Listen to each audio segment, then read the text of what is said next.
सबसे पहले मैं मनोज यादव के पास जाना चाहूंगी। मनोज यादव, आपसे जानना चाहेंगे मठाधीश की परिभाषा क्या है? निश्चय ही आपको भी परिभाषा पता होनी चाहिए और मौजूदा राजनीति करने वाले लोगों को भी पता होनी चाहिए। एक इंसान को आप सटा के गोली मार दो और वो मठ के नाम पे इंसान बसता रहे तो उसको क्या कहा जाएगा? मठ के नाम पे हत्याएं करवाएगा, मठ के नाम पे लोगों की जिंदगियां ले लेगा। अगर किसी ने चोरी की तो चोरी की सजा मौत होती है, 6 गोलियां होती हैं। अगर आप लोगों को थोड़ी सी भी दिक्कत इस बात से नहीं है तो फिर हम एक ऐसे समाज में आ चुके हैं जहां पे कोई मतलब नहीं कोई बहस करने का। और आपने कितना अच्छा अपना प्रोमो कितना बेहतर चलाया राष्ट्रीय अध्यक्ष जी को लेके, मतलब 37 सीटों के अहंकार में। बहुत धन्यवाद आपको और आपके चैनल का जो इतना अच्छा प्रोमो चला। और जो 240 पाके सत्ता लेके बैठे हैं, जो लोगों की जिंदगियां खेल रहे हैं, उनके नशे के बारे में कौन बात करेगा?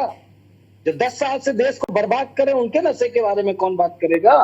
वो तो आप लोग बताए नहीं, कुछ कहा ही नहीं आप लोगों ने कि नरेंद्र योगी आदित्यनाथ उत्तर प्रदेश में सदन में कह देंगे यादव जाति का अपराधी है, मुस्लिम जाति का अपराधी, तब आप लोगों के मुंह पे टेप लग जाता है। बहुत मनोज यादव जी, पहले वापस आइए। मठाधीश और माफिया में ज्यादा फर्क नहीं होता। मैंने सिर्फ आपसे ये पूछा कि इसकी परिभाषा क्या है। मठाधीश की परिभाषा आपकी नजर में क्या है?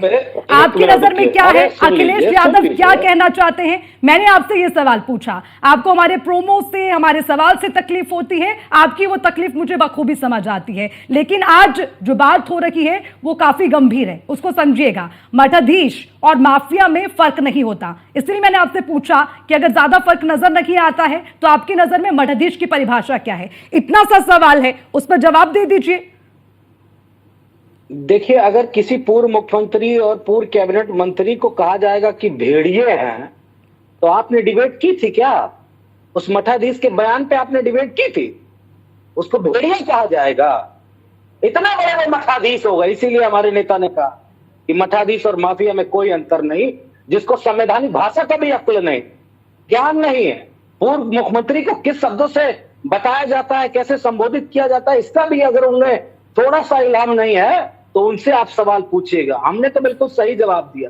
और अगर जिसको बुरा लग रहा है तो वो अपने आप को योगी आदित्यनाथ की श्रेणी में रख रहा होगा, इसलिए उसको बुरा लग। अरे, आपको योगी मोदी से इतनी नफरत है, कम से कम आप सनातन पर सीधा अटैक कर रखे हैं, किसी की आस्था का आपको जरा सा ख्याल नहीं। मैं आपसे ये सवाल पूछ रही हूँ, ठीक है आपको राजनीति करनी है, किसी ने अगर कोई बात कही है, आप एक मिनट मेरी बात सुन लीजिए। आप हमसे आज यहाँ पर बैठकर सवाल पूछ रहे हैं, आपने इस पर डिबेट किया नहीं कि हम हर मुद्दे पर डिबेट करते हैं, और हर मुद्दे में बीजेपी के साथ समाजवादी पार्टी के प्रवक्ता भी बैठते हैं, कांग्रेस के प्रवक्ता भी बैठते हैं। उन्हें इसीलिए बिठाया जाता है ताकि कोई आपत्ति है तो वो अपनी बात रख सके।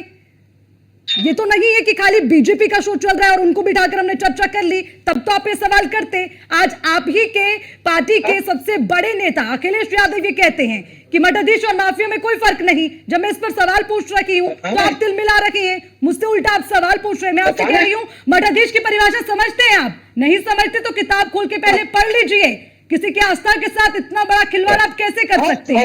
सनातन पर आप कैसे सीधा अटैक कर सकते हैं? नहीं, कतई बर्दाश्त नहीं। सवाल पूछ रहे हैं, जवाब सुनिए ना जी, बोलिए। सुनाइए, हम भाषण सुनने के लिए आपके नहीं आए। मनोज यादव जी, मनोज यादव जी सुनिए। मनोज यादव जी, आप गलत बोलेंगे, मैं बोलूंगी भी और रोकूंगी भी। यहाँ बात भाषण की नहीं है। हमारा अंदाज दूसरा है। बोलिए। किसी और प्रवक्ता को चुनेंगे भाषण, मुझे मत बोलेंगे भाषण। हम सवाल का जवाब देने के लिए आए, सवाल का जवाब देंगे। मठाधीश का मतलब होता है, अगर मठ में बैठ के, मैं किसी साधु संत के बारे में नहीं कह रहा, अगर मठाधीश बनने का आपको इतना ही शौक है और मठाधीश आप परिभाषा समाजवादी पार्टी माफिया से तुलना करती है, तो योगी आदित्यनाथ से बड़ा मठाधीश कौन है? हम तो उन्हीं की परिप्रेक्ष्य में बात कर रहे हैं। लोगों की जान ले लेती है। आप नाम लेके बोलिए ना, आप नाम लेके बोल देते, उसमें क्या आपत्ति है? जिससे आपत्ति उसका नाम लेके बोलिए। मैं लगातार बोल रहा हूँ, राष्ट्रपति जी उसी परिप्रेक्ष्य में उन्होंने कहा। हाँ, तो मैंने मठाधीश की परिभाषा सीधा उस पर आ जाते, मुझे भाषण देने की जरूरत ही नहीं पड़ती। रुकिए मनोज यादव जी, वापस आऊंगी। विमल सिंह जी, आपसे जवाब लेना।